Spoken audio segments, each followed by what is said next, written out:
ನಾಡಿನಾದ್ಯಂತ ಕೃಷ್ಣ ಜನ್ಮಾಷ್ಟಮಿಯ ಸಂಭ್ರಮ ಮನೆ ಮಾಡಿದೆ. ವಿಶೇಷವಾಗಿ ಇಸ್ಕಾನ್ ಕೃಷ್ಣನ ದೇಗುಲದಲ್ಲಿ ಈ ಕೃಷ್ಣ ಜನ್ಮಾಷ್ಟಮಿಯನ್ನ ಅದ್ದೂರಿಯಿಂದ ಆಚರಿಸಲಾಗುತ್ತೆ.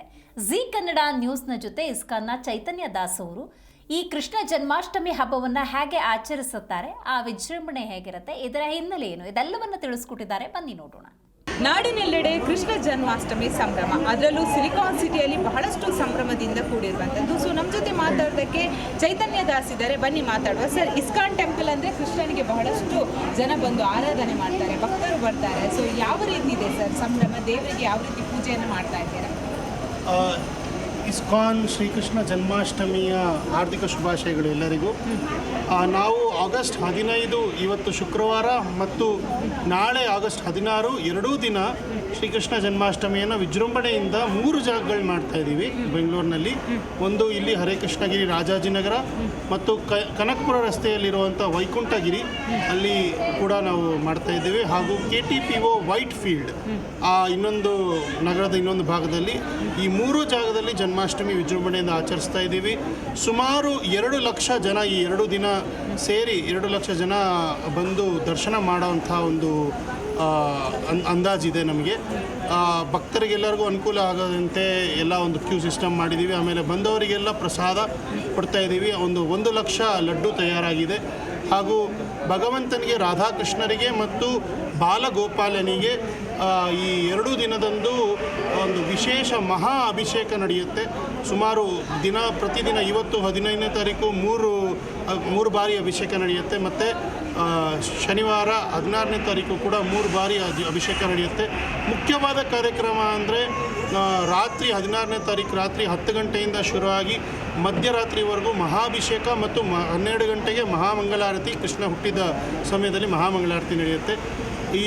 ಈ ಕಾರ್ಯಕ್ರಮ ಇಲ್ಲಿಗೆ ಬಂದು ದರ್ಶನ ಮಾಡಲಿಕ್ಕೆ ಆಗದೇ ಇದ್ದರೂ ಕೂಡ, ಯಾಕೆಂದರೆ ಇಲ್ಲಿ ತುಂಬ ಒಂದು ಜನ ಸೇರೋದ್ರಿಂದ ಈ ರೀತಿ ನಾವು ಅನುಕೂಲ ಮಾಡಿಕೊಟ್ಟಿದ್ದೀವಿ. ಈ ಸತಿ ಸ್ವಾಗತಂ ಕೃಷ್ಣ ಅಂತ ಆನ್ಲೈನ್ ಸೆಲೆಬ್ರೇಷನ್ ಹಮ್ಮಿಕೊಂಡಿದ್ದೀವಿ.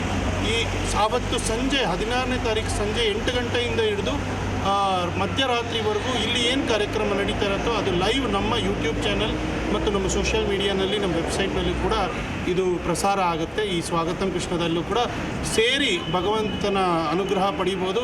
ರಾಜ್ಯದಂತ ನಮ್ಮ ವಿಶ್ವದಾದ್ಯಂತ ಜನರು ಶ್ರೀಕೃಷ್ಣನ ಜನ್ಮಾಷ್ಟಮಿಯಲ್ಲಿ ಭಾಗವಹಿಸಿ ಅವನ ಕೃಪೆಗೆ ಪಾತ್ರರಾಗಬಹುದು. ಕೃಷ್ಣನಿಗೆ ಯಾವ ರೀತಿ ಪೂಜೆ ಸಲ್ಲಿಸಲಾಗುತ್ತೆ? ಕೃಷ್ಣನಿಗೆ ಯಾವ ಸಿಹಿ ತಿನಿಸುಗಳು ಪ್ರಿಯ ಸರ್? ಯಾಕಂದರೆ ನೀವೇ ಹೇಳಿದರೆ ಲಡ್ಡು ಆಗಿರ್ಬೋದು. ಬಹುತೇಕವಾಗಿ ಕೃಷ್ಣ ಬಹಳಷ್ಟು ಒಂದು ತಿಂಡಿಗಳನ್ನು ಕೂಡ ಇಷ್ಟಪಡುವಂಥದ್ದು. ಸೊ ಏನೆಲ್ಲ ತಯಾರಿ ಮಾಡಿದ್ದೀರಾ ಸರ್?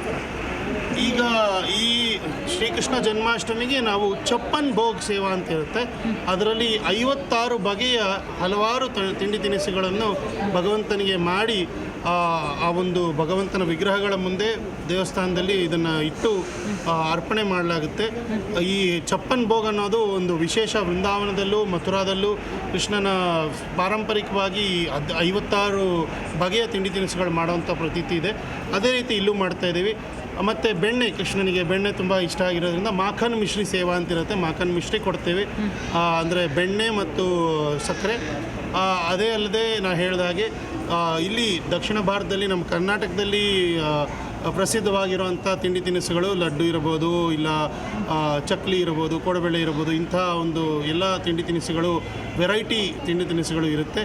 ಸೊ ಇದೆಲ್ಲನೂ ಅರ್ಪಿಸ್ತಾ ಇದ್ದೀವಿ ಭಗವಂತನಿಗೆ. ಕೃಷ್ಣನಿಗೆ ಅಲಂಕಾರ ಯಾವ ರೀತಿ ಇರುತ್ತೆ? ಯಾಕಂದರೆ ಕೃಷ್ಣನಿಗೆ ತುಳಸಿ ಬಹಳಷ್ಟು ಪ್ರಿಯ ಆಗಿರುತ್ತೆ. ಸೊ ಅಲಂಕಾರ ಯಾವ ರೀತಿ ಮಾಡ್ತೀರಾ? ಕೃಷ್ಣನಿಗೆ ತುಳಸಿ ಹಾರ ಸೇವೆ ಇರುತ್ತೆ. ಹಾಗೂ ಕೃಷ್ಣನ ವಿಶೇಷವಾಗಿ ಕೃಷ್ಣ ಹುಟ್ಟಿದ್ದು ಮಥುರೆಯಲ್ಲಿ ಮತ್ತು ಅಲ್ಲಿಂದ ಗೋಕುಲಕ್ಕೆ ಹೋಗೋದ್ರಿಂದ ಈ 2 ದಿನದಲ್ಲಿ ವೃಂದಾವನ ಅಲಂಕಾರ ಅಂದರೆ ಒಂದು ವನಮಾಲಿಯಾಗಿ, ಅಂದರೆ ಹೇಗೆ ಅವನು ಕಾಡಿನಲ್ಲಿ ಮಾಲೆಗಳನ್ನು ಹಾಕ್ಕೊಂಡು ಹೇಗೆ ಒಂದು ಗೋಪ ಬಾಲನಂತೆ ಅವನು ಅಲಂಕರಿಸ್ಕೊಂಡು ಹೋಗ್ತಾನೋ ಅದೇ ರೀತಿಯ ಅಲಂಕಾರ ಇರುತ್ತೆ ರಾಧಾ ಕೃಷ್ಣನಿಗೆ, ಕೃಷ್ಣ ಬಲರಾಮನಿಗೆ.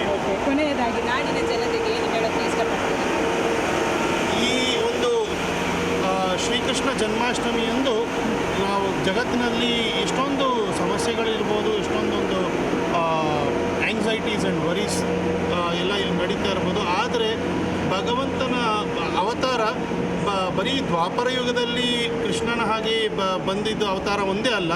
ಕಲಿಯುಗದಲ್ಲಿ ಕೃಷ್ಣನು ನಾಮರೂಪದಲ್ಲಿ ಅವತರಿಸಿದ್ದಾನೆ. ಅದೇ ಈ ಹರೇ ಕೃಷ್ಣ ಮಹಾಮಂತ್ರ. ನಮ್ಮ ಇಸ್ಕಾನ್ನ ಉದ್ದೇಶ ಏನಂದರೆ ಎಲ್ಲರಿಗೂ ಈ ಹರೇ ಕೃಷ್ಣ ಮಹಾಮಂತ್ರವನ್ನು ಉಚ್ಚರಿಸಬೇಕು ಅಂತ.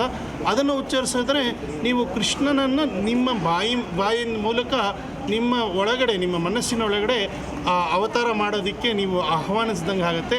ಆದ್ದರಿಂದ ನಮ್ಮ ಸಂದೇಶ ಜನ್ಮಾಷ್ಟಮಿ ಎಂದು ಎಲ್ಲರೂ ಹರೇ ಕೃಷ್ಣ ಮಂತ್ರ, ಹರೇ ಕೃಷ್ಣ ಕೃಷ್ಣ ಕೃಷ್ಣ ಹರೇ ಹರೇ, ಹರೇ ರಾಮ ರಾಮ ರಾಮ ಹರೇ ಹರೇ ಅಂತ ಜಪ ಮಾಡಿ ಕೃಷ್ಣನನ್ನು ನಮ್ಮ ಮನಸ್ಸಿನೊಳಗೆ, ನಮ್ಮ ಮನೆಯೊಳಗೆ ಆಹ್ವಾನಿಸೋಣ.